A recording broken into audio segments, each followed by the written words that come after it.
एक गांव में टिंकू नाम का एक लड़का रहा करता था।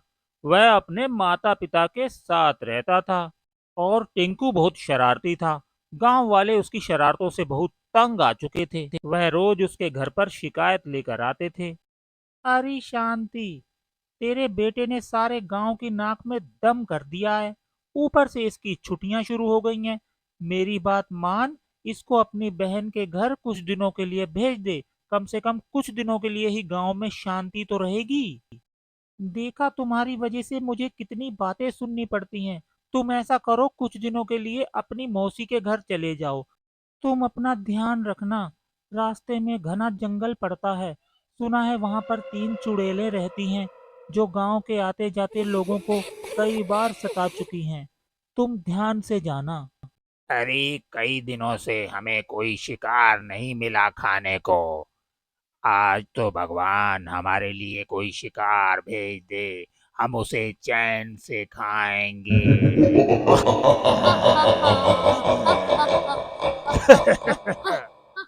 उधर टिंकू भी अपनी माँ से विदा लेकर चला जाता है। टिंकू जंगल के बीचों बीच पहुंच जाता है और थक जाता है। वह सोचता है कि यहीं पर खाना खाकर थोड़ा आराम करके फिर आगे बढ़ा जाए। टिंकू ठीक उसी जगह पहुंच जाता है जहां वह 3 चुड़ैलें रहती थी। अरे वाह, यहाँ तो नदी भी बह रही है। खाना खाने के लिए ये जगह सबसे बढ़िया रहेगी, क्योंकि खाना खाने के बाद पानी भी पीने को मिल जाएगा। यहाँ पहले बैठ के आराम से खाना खा लेता हूँ, फिर आगे बढ़ूंगा।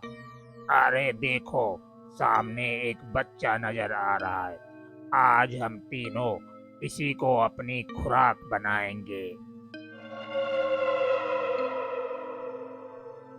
अरे ओ बच्चे, मरने से पहले अपना नाम तो बता।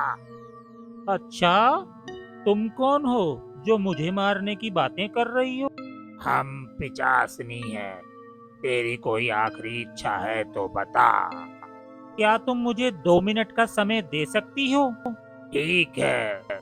अरे मैं तो भूल ही गया, मुझे तो माँ ने 3 आलू के पराठे बना के दिए थे कि रास्ते में खा लेना। मैं उन्हें ही खा लेता हूँ। एक खाऊं या 2 खाऊं?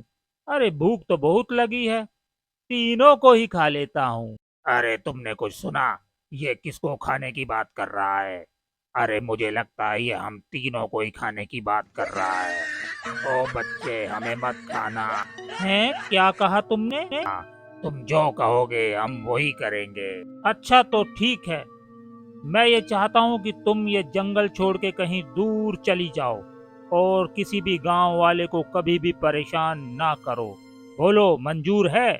हाँ, मंजूर है। अरे भागो यहाँ से, अपनी अपनी जान बचाओ, वरना ये लौंडा सबको खा जाएगा।